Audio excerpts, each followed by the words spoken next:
welcome back to the House of the Stag podcast. Today we're joined by Roger Evans, aka Borros Baratheon. How are you Hi. doing? Good, thanks. Yeah, good and nice to be here. It's great. I love the stuff you're doing. It's brilliant. Thank you, thank you. Thank you. Actually, the very first question is a fun one. What does Oh. it feel like to play a character from the best house in Westeros?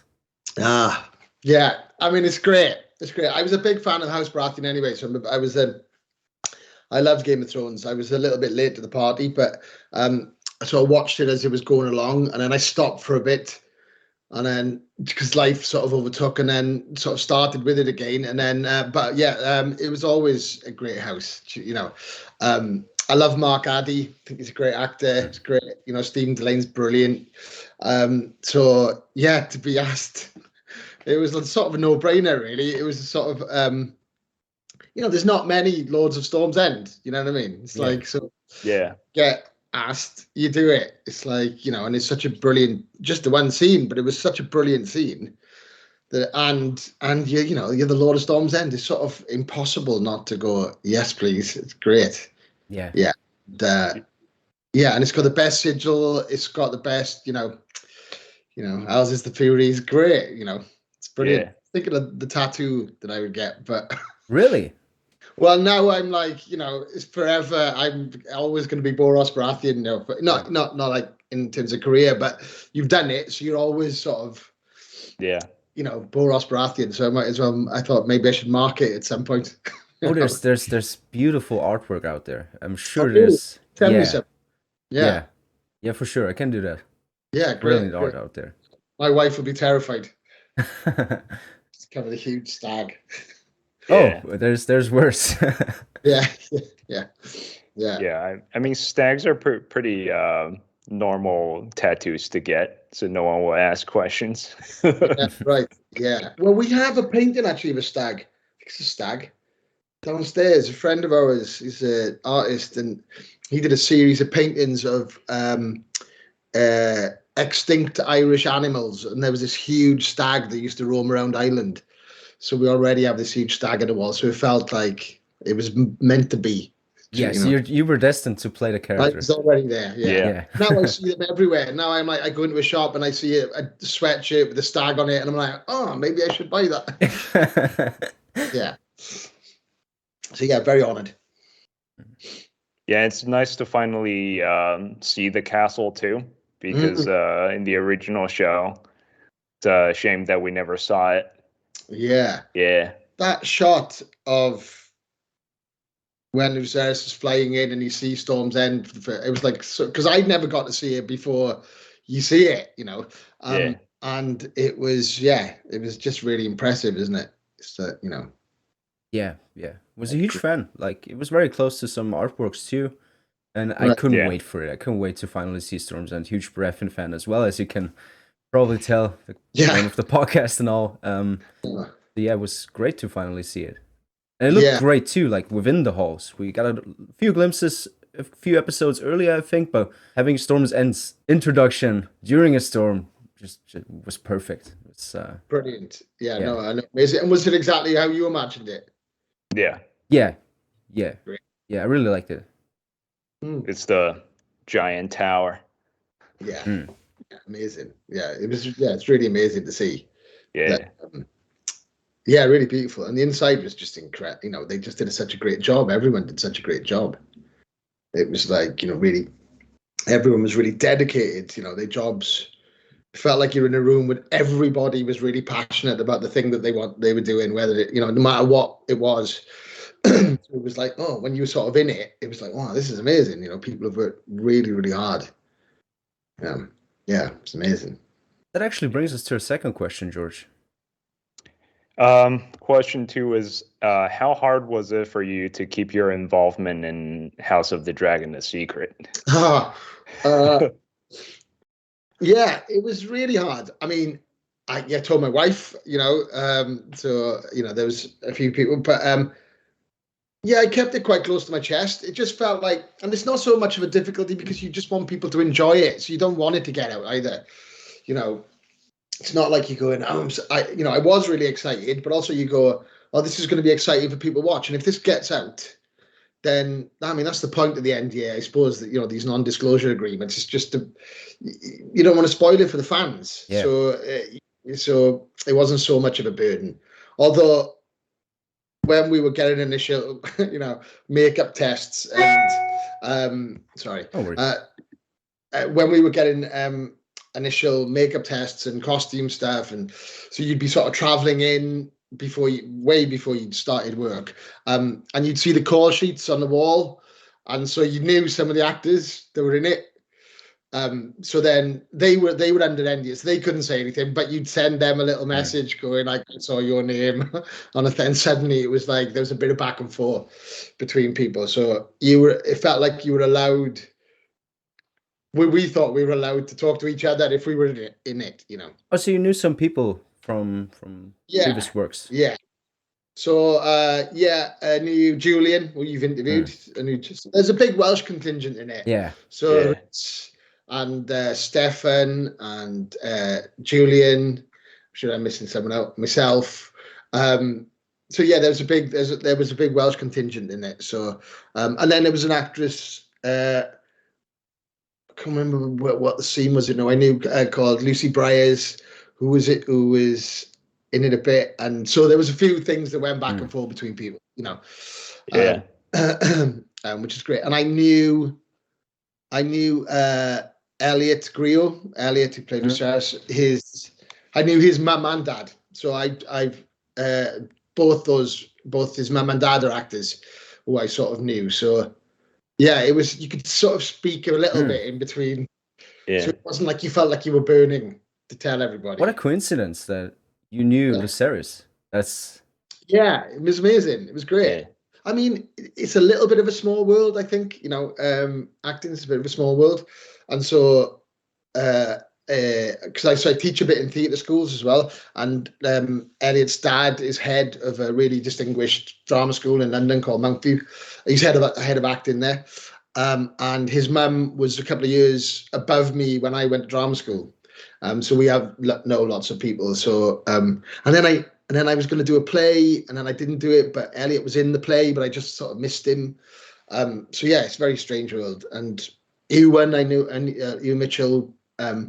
He just worked with a friend of mine as well, so it was like it felt quite comfortable. Yeah, that's great. Yeah. It makes for a great. Did you go fishing with Julian? I didn't. Do you know what? I'd love to. He does these amazing fishing in Wales. He does these like television programs where he goes and like catches like huge tuna off the coast of Ireland. I mean, like with just his bare hands, like Yeah. Yeah, he's great, Julian. He's brilliant. He was great because we were sending things back and forth. Like, I was like, "Hi, Dad, how's it going?" And he was like, "Watch it, son." There was a lot of that going on before we tell everyone. Yeah, he's a great actor, Julian. I worked with him years ago as well, a long time ago, on a television series in Wales. So yeah, feels very all familiar and nice, really. Tell us more about your first day on set. What was that like? Yeah, that was pretty shocking. I wasn't really prepared for what I was gonna see, really. I think it was I mean, I've been through a process of like the costume stuff. It's all made for you, and so you're going to set and you're sort of having that done, and then go to the wigs and getting the wigs made, and they made for you, and so you sort of feel like you're prepared. And then and it felt like because it's only one scene, but it felt like such a big pivotal scene, big weighty scene, that I was a bit nervous about it, because it's when you're just coming in for that period, that week and a bit or whatever it is I was in for, which was filming, and you go and you're a bit sort of, you don't know anyone. It's like you don't know the crew, you don't know anyone, and it's a big thing, you don't want to be nervous. But anyway, you sort of go, and I remember getting ready and going in, and then opening the door of the volume stage where Storm's End was, and it was just like, insane. This huge volume stage with the big screen, the wraparound stuff that they did the Mandalorian on, and all that, that huge sort of screen, and the set, the throne right in the middle of the space, and the concrete floors, and the projections on the wall, and then like hundreds of people milling around, and you were like, oh, like, It was, and you know that it's going to be, everyone's going to be milling around doing stuff, and then they're going to go quiet, and it'll be just you. Yeah.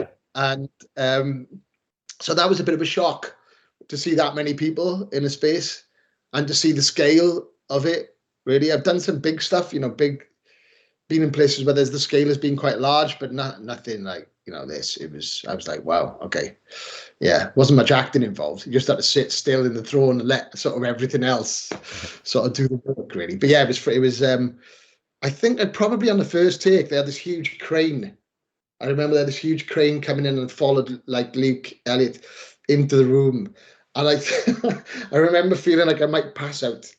I was like, just be still. Do you know what I mean? Just be still. I was like, yeah, this is quite. Yeah, it's quite big because there was a certain amount of rage to him as well. So you felt like there was a lot of stuff going on, but you wanted to be as still as possible. So I thought, but then I think I was a lot of that rage and the stillness combined made me just want to go, Oh, you did great. You did great.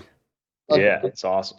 Oh, thanks. Yeah, it's a very memorable scene. Oh, yeah. I think for many people. Yeah. For sure. Yeah, it's one of those ones where you just feel, well, it's not. You're not in it all the time, right? But you got this one scene, and it's a really brilliant character, and it's like it's the season finale. It's like, it's right at the end of the ep. I was just like, I was over the moon with it. Really, it was great and great fun. And Ewan and Luke are great, and Greg Utanis as the director was just brilliant. It's great, and I've known Greg's work a bit in the past, Banshee and I love the old man. He's brilliant, and so you're in a really good, safe pair of hands, really. And it was great. Couldn't have been better. Ewan Mitchell said that he is staying in character on set to be able to take on the role of Aemond Targaryen. What was it like to work with him on the show? I mean, he's lovely, Aemond. I found him. He's very, quiet. But lovely. I mean, he wasn't really in character with me on the set that day. But I think as well, he just worked with a good friend of mine, and so we had a chat about that. But I think he stays in the process of it. There's we would have a chat, but it was he was very quiet, and he's a quiet individual. I think anyway. He was really sweet, really lovely. Got on really well, because of the mutual friend and stuff. We talked about that, but very generous as well. Really generous, lovely actor. So we had a lovely time actually. That doing that scene. Yeah, it was great. Yeah. Everybody has different processes, and sort of it depended on what you're playing that day or what you do. It would depend on Yeah, he brought a very, lovely, he kept that energy that was sort of very quiet and still, So I think then when he was doing that scene, it was very, he could be calm, which is sort of more dangerous in a way, I think. Oh, yeah. I love what they're doing with his character as well. Yeah, great. And I love the thing at the end. Someone said that it's all right to give spoilers, isn't it? Now, yeah, sure. We're way beyond that. The thing of the fight, the Dance of the Dragons, and then seeing him and Elliot, him regretting the dragons being out of control. That's not in the original text, is it? That because it's viewed from afar, so you don't. So his regret, his panic over the fact that he lost control of his dragon. Thought was really interesting, sort of. Way of looking at it. So, and for the next series, like brilliant. I think it's very interesting because I think there's some plot going on about the dragons, making them more complex, and so for a guy like Aemond, going from here, he's probably not gonna tell anyone that it was an accident, obviously, and it's more than Alicent being the evil stepmother. It's more than and some people do have a few gripes with it, but I personally really like it. But if he doesn't say anything, just the idea that we know is sort of makes him more complex. That there's something under there, which is like just makes his character much more complicated. Which is great. I'm excited, to see what happens because I think, I mean, I think the build-up in the first series was just... I mean, it was like smaller than Game of Thrones. There's less characters. It's like familial. It's all about the family, and so it just, even though the same world, it felt very different, I think. Yeah. And then when you get to that, like that last scene, and she turns, he goes to tell her about Luke's death, and then she turns around. It's great. Yeah. It's like what you want from television, isn't it? Yeah. Really, it's like, yeah, It's brilliant. brilliant drama. Yeah. Yeah. I also like the Storm's End scene where Borros is like, no violence under my roof. It's a nice comparison because he respect the guest right compared to Walder Frey. No violence under the roof versus the Red Wedding. I just like the contrast. Yeah. That foreshadowing. It's like, yeah. No, I know. Do you know what? I didn't think of that. That's brilliant. But I had a sort of a more complex, that's not more complex than that, but a sort of weird relationship with that line, because it was like, I was struggling with whether or not he was sort of giving him permission as well, Yeah. Not under my roof, but just maybe outside. Outside. So I'm still wondering whether that was the intention or not. What do you think? Could be. I think he just respects the tradition, but doesn't care if Aemond does something. Yeah. It's kind of like in the novels. Ricardo would know that the Manderleys were trying to kill the Freys, but to avenge like Robb Stark. So he invited them to dinner, but obviously he's not going to kill them in under his roof. So after they ate and left, he killed them. Yeah, right. Yeah. He just chased them down and killed them. That's fine. You don't want to make a mess. Do you know what I mean? Yeah. Yeah. I know. So let's talk more about Borros. Borros' own father was a huge supporter of his niece Rhaenys' claim to the Iron Throne, and he bent the knee to Rhaenyra. Borros is supporting Aegon and the Greens. Do you think he is simply putting his house first, or are there any hidden motives? Oh. I mean, I don't know. It's like, I'm looking at it like I didn't even play it. It's like I'm going, what are their hidden motives? I mean, he's ambitious. They're ambitious, aren't they? They want what they want, and they'll do it. I think he knows which side his bread is buttered. It's like, there's a marriage pact. Yeah, I think. Yeah, I don't know. I just think he's ambitious, and he'll choose what he feels is in that moment is the right thing to do. I think it's not necessarily about allegiances. It was a long time ago when he bent the knee, didn't he? Do you know what I mean? It's like, and that thing of sons going, whatever my dad did, I'm going to do the opposite. It's like, you talked to Julian about that thing, and I saw it as well. The little, like, when he didn't really quite bend his knee, he had that little stutter. It's like this feels like the manifestation of that, like those private conversations with his dad. Do you know what I mean? Now is like, not sure about them. That's cool. And this is his turn. This is his turn, isn't it? I think to make a mark. Yeah, it's his time. Right. Yeah. So I don't think he's a great thinker. He doesn't feel like it's very impulsive. It seemed to me the research I did, I didn't get a chance to read all the books, but the stuff that I did read about him felt that he was very much more impulsive than his father. Oh, for sure. Yeah. That is for much sure. More, it's like, right, okay, this is and then whatever the consequences of the consequences. Yeah. He's fun. Yeah. Yeah. Yeah. He's a warrior. Don't think too much. Yeah. Yeah. I just want a scene of all the Baratheon soldiers with the Stag banners. That's all I need. Oh, yeah. Yeah, and you wearing a big helmet with antlers.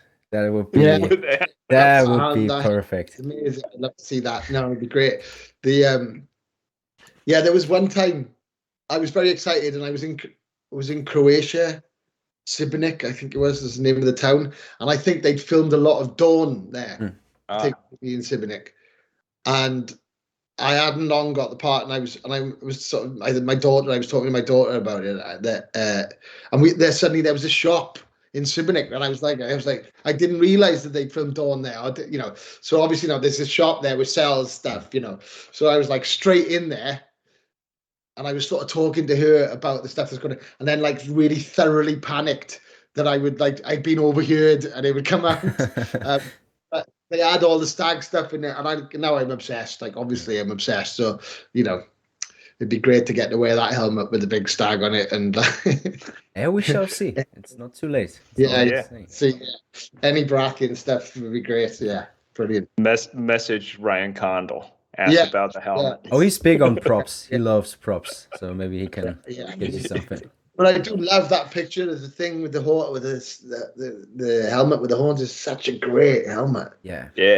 So yeah. You're bigger than me, probably. Yeah. So question 6. Rhaenyra will not be happy about Lucerys' death, and Borros is now a traitor in her eyes. How do you think she'll react and deal with this? I mean, it's going to be violence now, isn't it? Yeah. I mean, her being, in the series being very circumspect, actually, and a brilliant queen, I thought, going, we're not going to attack yet. We're going to see what, I think all gloves are off now. I think it's just, rage, isn't it? It's like, that's all I was like, yeah, that's terrifying. Yeah. I can imagine Borros going back in now and going, oh, no. Right, here we go. No, I think all gloves are off. I think it's going to get very bloody now, isn't it? I mean, it's in the book, so, and I've got some idea. I don't know what's happening, with the next series and what's happening in it. But I presume, I know some of the stuff that I've read on the internet about what's going to happen. On the internet. And it's, but it's not, all the research that, it's like not, it's not pretty, is it, what happens next? Yeah. So are there signs that you're going to have some stunts coming up? I mean, I literally don't know what's going to happen next. I mean, luckily, I'm really bad at keeping secrets as well. So the only way that I could do this podcast is knowing that I know nothing. Okay. Yeah, that is nice. And that was sort of, I don't know. I mean, I think not. I mean, I think mostly the main cast got the scripts for all scripts, and then everyone else just got bits to stop it from coming out. And you sort of. You ended up working bits out through call sheets, really, going, oh, well, that's my dad. So he's older than me. There's a baby. That's Aemond. All right. Okay. Well, so like, you're not already training with a sword, are you? Yeah. No. A Warhammer, then? No. Yeah. No. No armor fitting sessions. I mean, if I was, I wouldn't tell you anyway. Yeah. Great. All right. Yeah. Yeah, that made me really nervous then. Like I was going to give something away, and I haven't really even got anything to give away. Oh, all good. We're just guessing together. Sorry? We're just guessing together. Yeah. I'm terrible at poker, so I'm just like,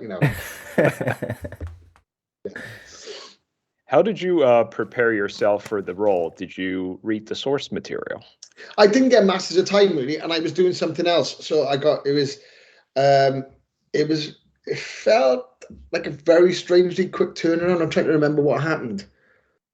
I remember getting the sides for the audition, and I was away on holidays, so I had to do a makeshift self-tape thing. And I was like, oh, this is a disaster. And I looked at it, and all the names were different. They changed the names, but you sort of got an idea about what it was when it was like, take this. Well, I can't remember what the name was, and I wasn't Lucerys, but take something back to their dragon now was one of the lines, and it was like, I think I might know what this is. And then I got the job really quickly after that tape, and then, well, as soon as I got it, then I started to look stuff up, about stuff, because I knew that I wouldn't have time to read all the source material. So it was just, and it felt a bit like, if I had a rough idea about who he was, it's all in the scene, really. The writing was great in that scene, and I think it's pretty much directly lifted from the book as well, isn't it? There's a lot from a lot of it, yeah. Yeah, he doesn't call. I think he calls her a bitch in the book, I think. Yeah, there's conflicting reports, and we're gonna talk about it later on as well. There's that's also very interesting, because there's conflicting reports about how Borros truly felt when Lucerys was arriving. Yeah, right, yeah. So I mean, I just played what was on the page, really, and then in terms of prep, it was like going in to meet costume, and they just, they'd fit you with certain things, and that would feel right, and they'd have these drawings, but they were like, as soon as you got the stuff on, and they had this amazing thing with the stag on that they made, it's handmade. It was like stunning, really amazing. The costumes are amazingly detailed and brilliant. And when you start to get in that gear, and then the wig was on, and then you'd done some of the research online, knowing about the family tree, knowing about the history, knowing about his impulsiveness, knowing about what happens after this in terms of in terms of the books anyway, and what happens to him afterwards. You sort of get a rough idea about who he is and his daughters and the four storms, and so once you've done all that, it was just a matter of going. You don't want to take too much into the room, because otherwise you end up trying to play all those things, and you can't. You can really just play what's on the page, really. So then once all that gear's on and that wig is on, it's just a matter of going in there and just, saying those lines like you think you would say them under those circumstances. Yeah. And then that was it, and just repeat. And obviously then it's the I suppose it's not prep really, but that thing of being comfortable on a set, that knowing you're going to have to do this. And because of the technical aspects of it, you're going to have to do it a lot. So it was like, there was a lot of raging all day, for a few days. There was a lot of a lot of raging. I think I can hear my voice in the end in the thing. I don't know which tape they used, but it was a little bit dry by the end. So, but other than that, it was just, playing what's on the page, getting the costume, knowing the world of it a bit, so the tone of it's not like you're in, you're not in Dumb and Dumber, you know what I mean? So it's like you don't want to play that. So that was it really.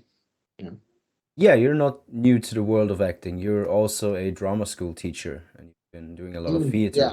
What was it like to walk into the class after being featured in a finale episode of the biggest television show in the world? What was weird? It was like I had a lot of texts from people, because I didn't tell anyone. Yeah. Because even when it started, you didn't want to tell people that you were doing it, because you didn't want them to go, oh, a Baratheon turns up, right? Oh, Lord Borros turns up. Because it's the last episode, it's the finale. It didn't feel like you could tell anyone, even when it come out, until that last ep. So then it was a bit weird. They were like, it was a bit like, they were saying, oh, we were sitting in a chair watching it, and suddenly they were like, it was like this very odd sensation. You just there was a bit of that going on, And then from past students as well, there was sort of random text and stuff and all that. But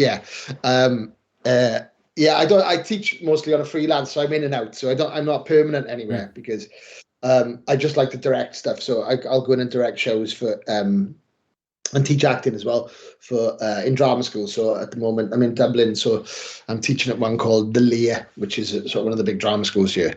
But in London, we're teaching loads of drama schools in London as well. So they get me in and I do a workshop, and then I'd leave. So there's none of the pressure of having to be there all the time. Do you have a tip for a complete newbie? I'm gonna do theater for the first time in June and July, and I've never done it before. And I mean, I think I heard you say that. something medieval, isn't it? Yeah, it's about the Lancer wedding, which was one of the biggest medieval weddings during that time, and I play the household guard of the main villains. There's a bit drama involved and a lot of comedy as well.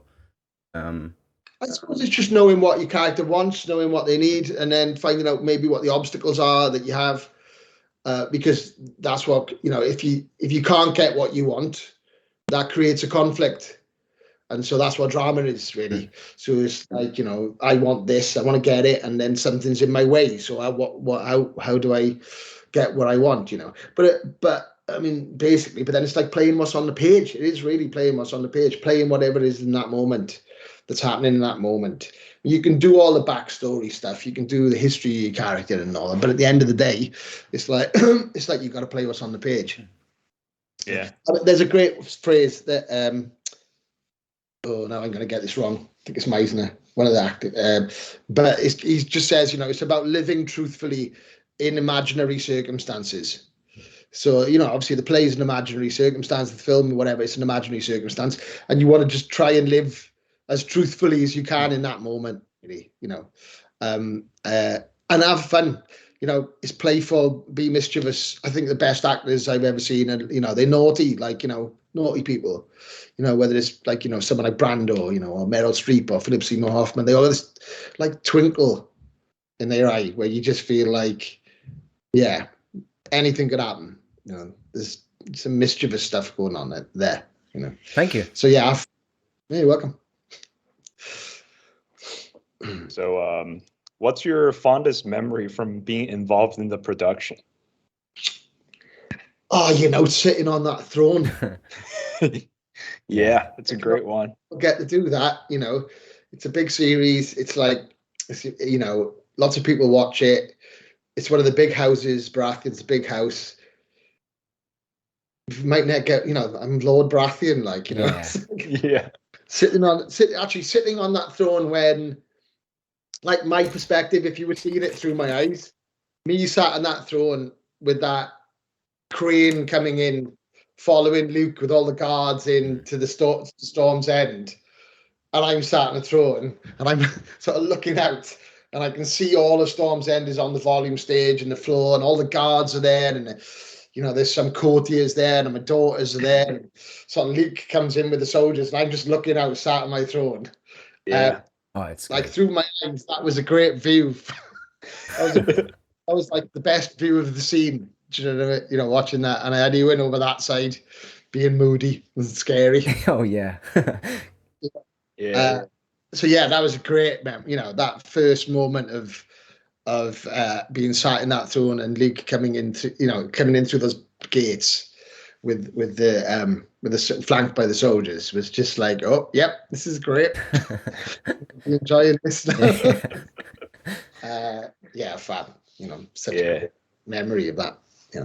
I mean, with lots of lovely ones. Even back off the set. We were in these little tents and just sat there chatting with Ewan and Luke and Elliot and Elliot's mum, and Greg, and it was great. Yeah, super. We're reaching the fan questions now. The very first one is from The Dragon Demands. A lot of what we know from Fire and Blood is unreliable. It's unclear whether Borros was angry, gloating, or even embarrassed upon Lucerys' arrival at Storm's End. Were you aware of that, and if so, how did you guys deal with it? So the source material is like, because it comes from different perspectives. It's like that Rashomon thing. It's seen by different people. Because I didn't know the source material, it sort of didn't matter. Yeah.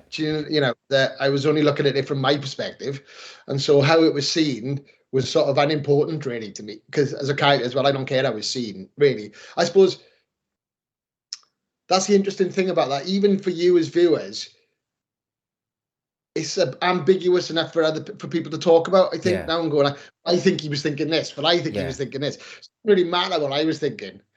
You would just play in that moment, and then hopefully the audience is going to go, well, I think he was gloating, or I think he was, pushing buttons, or I think he does know by sending them out that they're going to have this big fight and something terrible is going to happen, or is it just his ambition? I don't think it's down to me, really.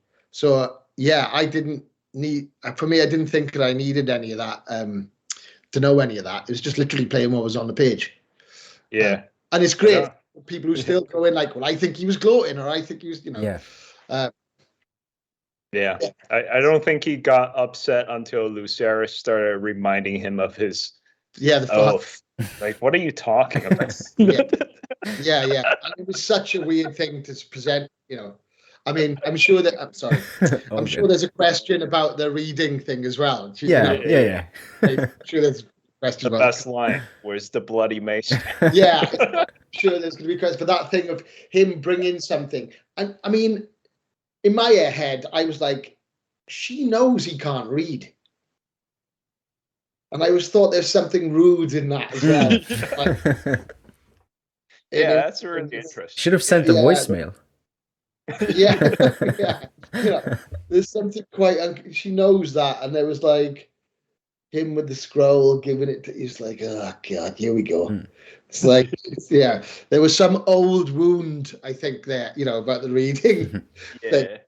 That was difficult. So yeah, I don't know. I mean, it's a bit like, it's whatever people think is happening to him. If they think he's gloating, yeah, he is. If they think he knows it, yeah, he is definitely.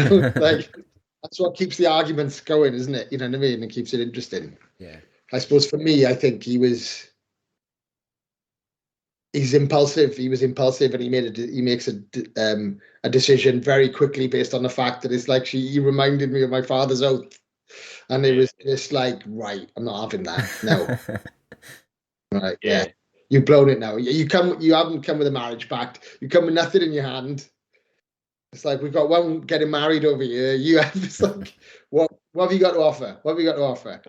And it's like, what? Nothing. Great. Brilliant. Yeah. Apart from rudeness, Yeah. I think my opinion of Borros is he's a little impulsive and quick-tempered, but like he's not like a cruel or mean person. You know? He just straight to business. Yeah, and whatever serves him. Yeah. It's like that's and fair enough, I suppose. Then it's like you want to do the best for your family. Yeah. If you want to justify everything, it's like everybody's doing their best, aren't they? Green and black. It's like we do the best for our family. Because Borros is basically doing what Corlys is doing all season. Yeah, for sure. Yeah. And question 2, Lou Brato says, will you return for season 2? I can't tell you, and it's like there's been a bit of that, and I can't say anything. And so, all good. Yeah, we're just gonna skip to the next one then. Before I say something I regret. No. I want to know if you will return for season 3. No, I'm just joking. Yes, no. Charlotte asks, what was it like to film with the new volume technology? I mean, incredible. I mean, it was sort of weird at first because I'd never worked on that. I'd done some green screen before, but I'd never done it, and I didn't even know we were filming on the volume. I think that's when it was a surprise when I opened the door. But it's incredible. It is a bit like theatre in terms of having it all there for you. I mean, I think it's maybe a shift back to the old days, when they used to build everything. So there was no green screens. You go back to like the 40s or 30s and those big epics, just a huge sort of sets that they would build. And then everything became green screen, which was a bit shoddy. You could sort of always tell. Yeah. I always thought it was green screen. And now it's just like you're back to having it all there again, but it's on a screen.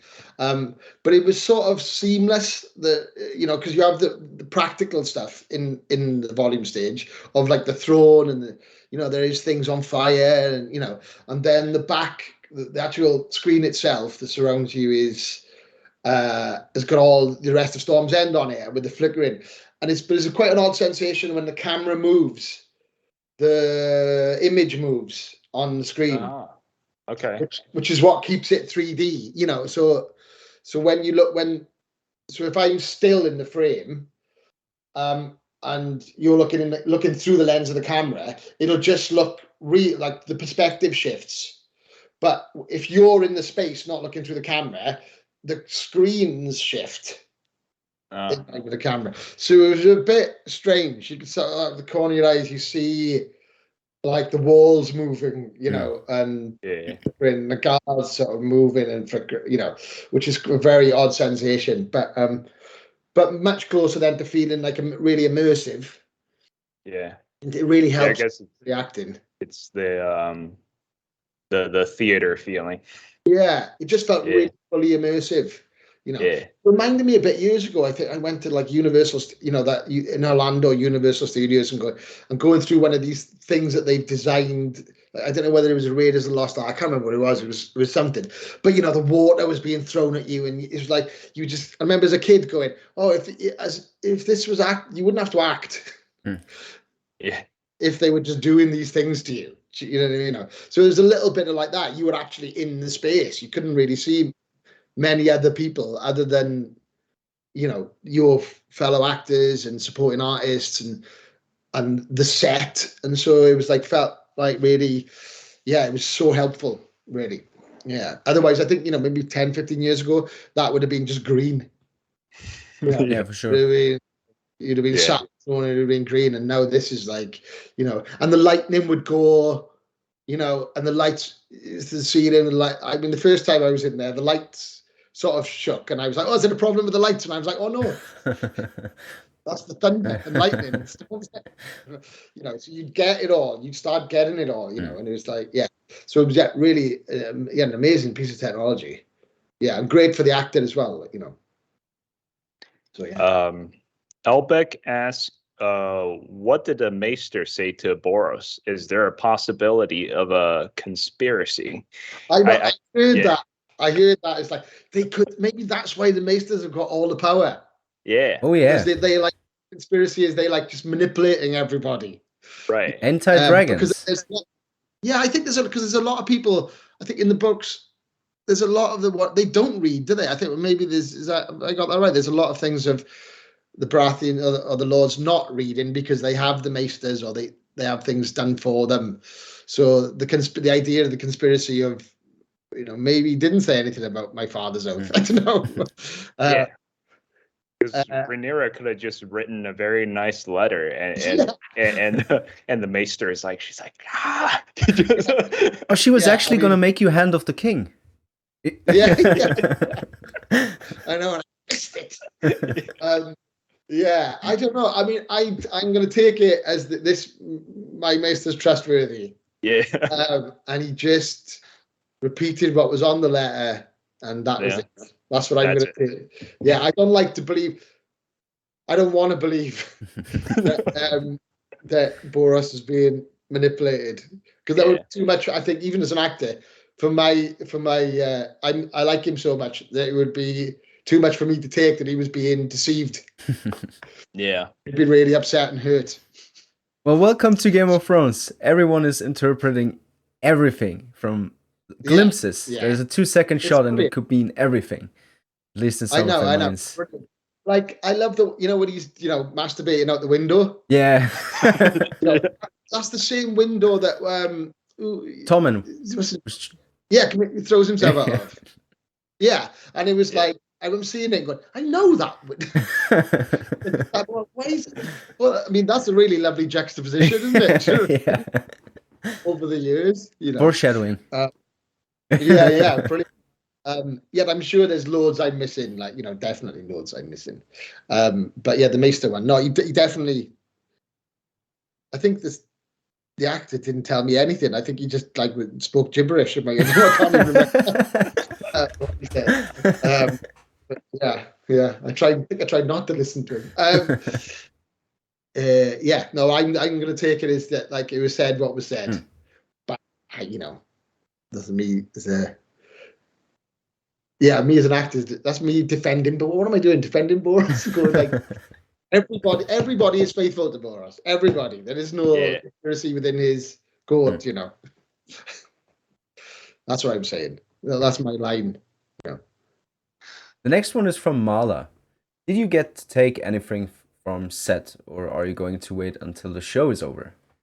No, I didn't. Do you know what? I do like it's very they're very good at taking things back. Yeah.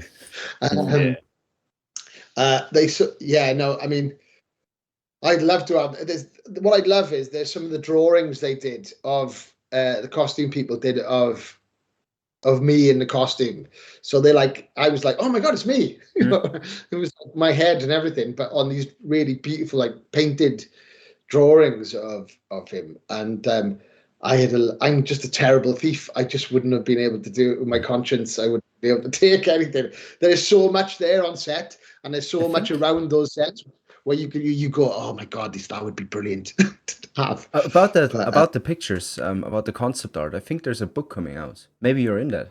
I'll look it up and then I'll tell you for sure if you're in that. Oh yeah, brilliant. Yeah, that would be great. Yeah, I would love those original painting. Yeah. You know, the ones that are signed. A few leaked already with Matt Smith and stuff. Okay. So I think, yeah, I'll tell you. Yeah, they're great. I mean, they're really amazing.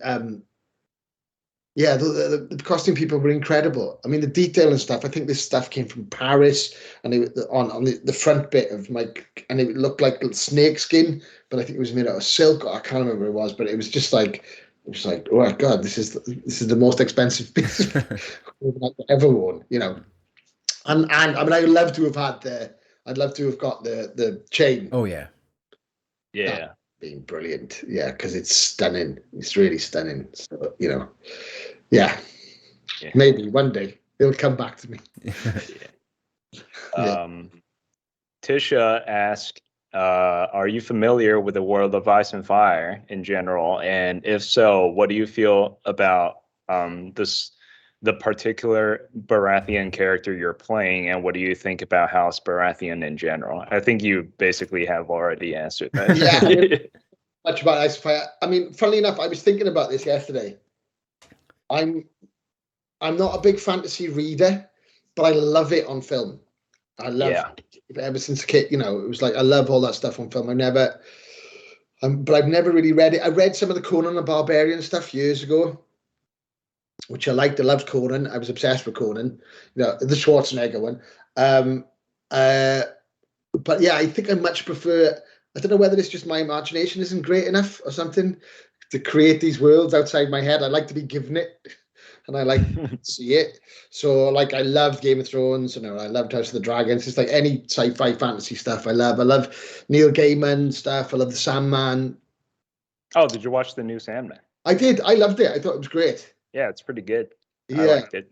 Yeah, it was brilliant. I thought they did the episode, oh, no, I'm going to, you know, I think it may be from the first book. It's the David Thewlis one in the cafe. Oh, yeah. It was brilliant. Yeah, that is stunning. That's a heavy episode. yeah. It was just brilliant. I mean, it's such a wild ride, that book, because, you know, so yeah, I love all that stuff. I do like a graphic novel, but like Preacher I loved, and I thought they did a pretty good job of bringing that to the screen. But yeah, so book-wise, I'm not a big fantasy reader, but I do love it in front of me. I love being given it, you know. Yeah. And I did love Game of Thrones, you know, it was great. So it was great. It was exciting, you know. It was funny, I auditioned. I'd started watching it again. I think I got to season 4 or something, and then something happened, and I sort of drifted off it for a bit, and then I came back to it, and literally, I think about 2 weeks after I started watching it, and I was on series 6 or whatever, you know, because I was binging it, then I got the audition for this, and so it was like really exciting. Oh wow! So you were watching Game of Thrones, and then this thing popped up about House of the Dragon, and then boom, you're a Baratheon character. And so I think I just finished Game of Thrones, and then I got the part. Wow, so I was like, that's awesome. That's awesome. Yeah, it was great. It was great, you know. And I loved the last ep. Controversial, but you know, it was like I really liked it. I thought, where can you go, really? And it was like, yeah, it was a good way to finish it, I think. You know. But for me personally, I thought. Yeah, stuff is subjective. You know, people always. Some people don't get that. Yeah. I think I answered it. Yeah, so not a reader, like a watcher. Scenaris asks, who is your favorite character and what is your favorite episode in House of the Dragon? Borros Baratheon, Black Queen. Let's go. I think, it's really hard. I think, oh God. I mean, it's hard because I stick with it. I love Rhys in it because he's Rhys and I just think he's brilliant. So Otto, I don't know if he's my favorite character. I just love Rhys. Do you know what? I think the last episode is my favorite episode. Yeah. I just thought it just summed everything up and thought there was a slow start to the series. And I don't know whether people were quite sure about it. They were getting used to what it was. And then suddenly, by the time you got to the last episode, I was like, oh, this is great. Like, this has just made sense of everything. So I think the last episode, and I think Aemond is great. Yeah. It's a great character. I mean, he's got a jewel for an eye, like, it's like, he's got a massive dragon, a jewel for an eye. It's like, yeah, he's great. And he'll be great in it, if he comes back. If he comes back. Yeah. Yeah. So, yeah. I think Black Queen, probably my favorite too. That and the Viserys walking to the throne episode. Episode 8. Oh, yeah. Yeah, that was great. Yeah. Paddy Constantine was great as well, isn't it? It's just, I mean, they're all great in it. Yeah. I like people made a video of a super cut of Rhys saying "Your Grace" like 100 times. Brilliant. Every time it's different. I've loved, actually. I've never been. That's one thing. I've never been a meme and like memes came out with him, especially about the reading stuff. Yeah.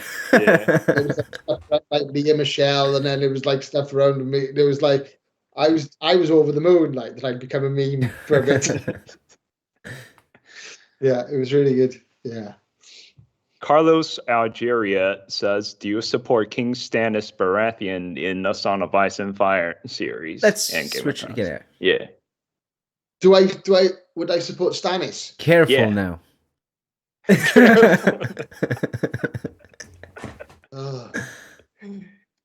I mean, that was a weird one, wasn't it? I just like he's such a weird character. He is. It's like, burning your daughter. I mean, like, I don't think I'd want him to be, want him on the Iron Throne, would you? I mean, me personally, or do you think Borros?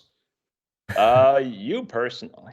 I mean, if there's any clarifying information, is that in the book series, if it makes you feel better, Stannis left his family at the Wall and he went to Winterfell alone. Oh, right. Yeah. That will make you feel better. You can just say Stannis. It's all right. It's good. I'll say Stannis. Yeah. Do you know what? Yeah. Do you know what? He's House Baratheon. Any Baratheon will do. Yeah. Yeah, this kind of brings us to the next question. Spider Egg asks, were you aware of the devotion for House of Baratheon among the fandom?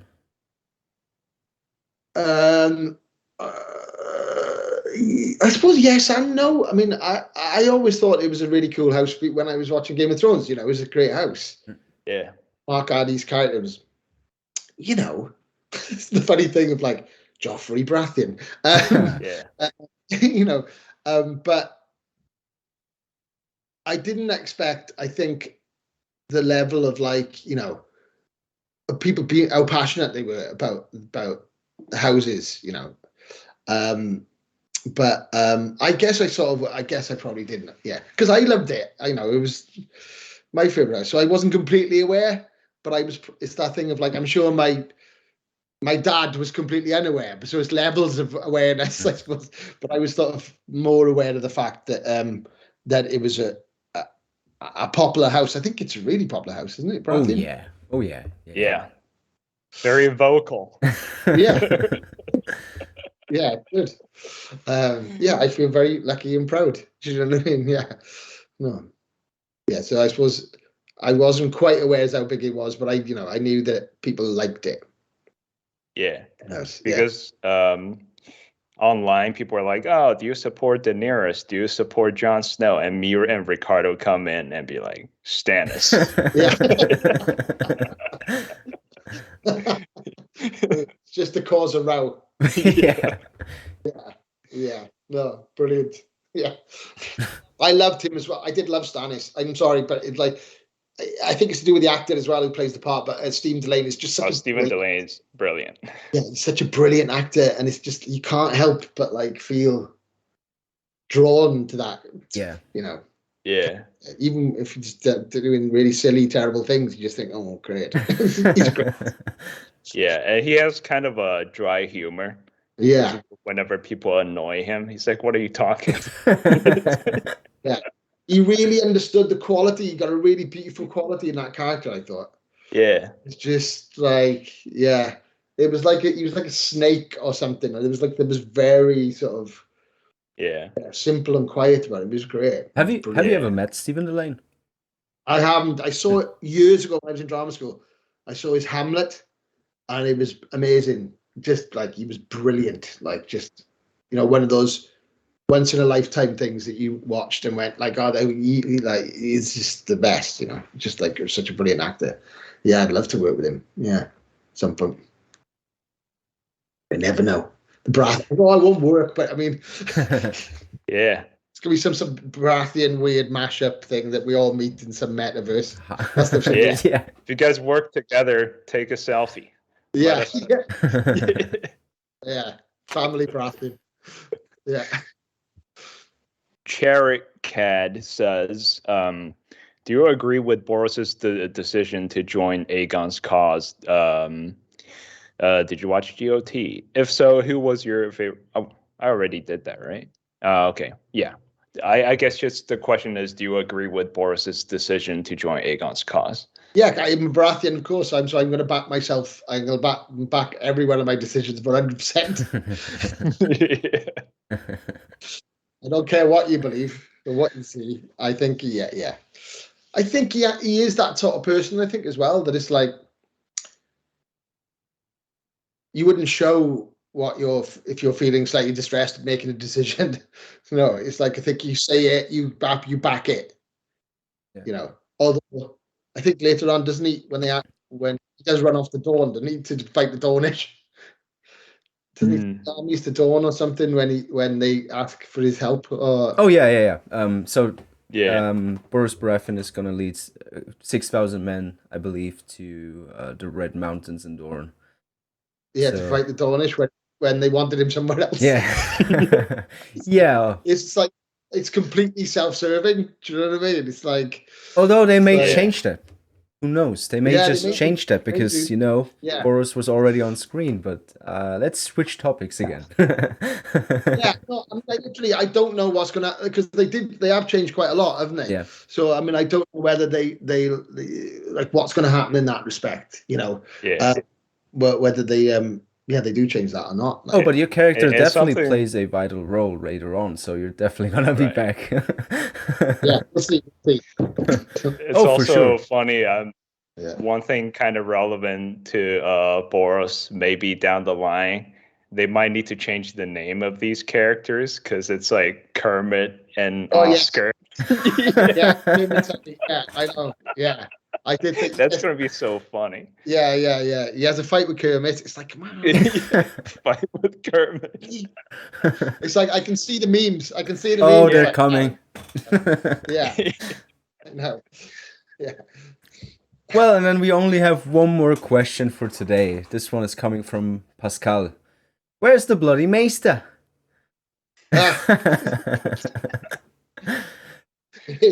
It is a great line. Where is he? I don't know where he is. Where did he go? I don't know. I mean, we did one. There was this funny.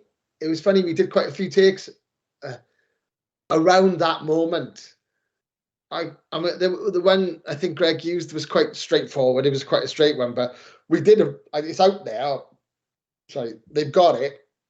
We did quite a full-on comedy take of it. Where it was like I got the thing, the scroll, and went, oh, like it